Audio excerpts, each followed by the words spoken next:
je l'ai rencontré il y a peut-être, donc, ça fait 4 ans, 4-5 ans. Il présentait en fait une idée, je crois que c'était Connecting Network. Donc c'était une illustration en fait d'un espace justement de partage éphémère avec plein d'énergie, avec un gros sourire. Je dis mais il sort de ce gars. Il m'a tellement emmené et depuis lors en fait on se côtoie, on se voit, etc. Et lorsque j'ai vu ce livre en fait sortir, évidemment je l'ai commandé pour acheter. Et dès les premiers chapitres en fait, dans le livre, il parle de scientifiques, il parle d'Einstein, il parle de Hawking. Moi je suis physicien en fait, ou chercheur à la base. Donc quand j'ai vu ça dès le départ, je me suis dit bon, si Dimitri me prend par des sentiments, ça commence bien. Et donc du coup j'ai souri parce que ça me parlait, il parlait de trous noirs, il parlait de temps dilaté, de physique relativiste, etc. Je me suis dit mince. J'avais vraiment un sourire et ce sourire ne m'a plus quitté jusqu'à la fin du livre. Et ce qui est intéressant aussi dans ce livre, ce que j'ai trouvé intéressant, c'est que c'est écrit d'une façon, c'est comme un cours magistral. Je me suis dit, en fait, si demain on m'appelle, on me dit, viens dispenser un cours n'importe où sur la notion du temps, ben, je prends ce livre. En fait. Il y a vraiment chapitre 1, évidemment, il y a vraiment chapitre 1 où justement il parle du temps à travers plusieurs cultures. Donc en fait, il y a plusieurs choses dans ce livre. En fait, il nous emmène, il nous prend dans la main. Moi, personnellement, il m'a pris dans la main.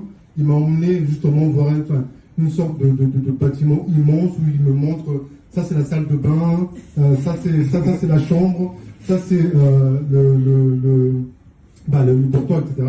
Et à la fin, il me dit, je donne quand même des éléments pour que tu puisses comprendre comment j'ai fait pour bâtir ça et comment je veux faire pour continuer à bâtir justement ce monument. Ce que je trouve aussi intéressant dans le livre, c'est le brassage de la philosophie, de l'entrepreneuriat, de la spiritualité. Là aussi, j'ai trouvé que c'était assez osé. C'est un pari osé. Dans un livre qui parle d'entrepreneuriat, il est tombé sur des versets, peut-être, je pourrais peut-être, mais voilà, de la spiritualité. Je trouvais que c'était un pari osé. Et comme on l'a dit précédemment également, lorsqu'on crée en fait une œuvre artistique, parce que ça qui m'a aussi intéressé, c'est que l'entrepreneuriat, il faut le prendre comme une œuvre artistique. Lorsqu'on peint ou lorsqu'on écrit un livre, on y met de soi, mais on le conçoit difficilement lorsqu'on entreprend. Alors que c'est vrai, finalement, lorsqu'on entreprend, on doit avoir notre ADN dans ce qu'on fait. Et donc, à travers des exemples multiples, j'ai appris plein de choses sur Patagonia, par exemple, que je ne connaissais pas, je voyais juste des trucs Patagonia. Maintenant, quand je passe devant une boutique Patagonia, je me dis, ah, je vous connais, vous. Donc, c'est ça qui est aussi intéressant dans ce livre. Et donc, j'incite vraiment tout le monde en fait, à lire ce livre. C'est vraiment une sorte de voyage à travers le temps, à travers différents concepts philosophiques, entrepreneuriat. Et finalement, ce livre, à la fin, j'ai pensé que ce livre, en fait, ok, ça parle d'entrepreneuriat, mais l'entrepreneuriat était un prétexte, en fait.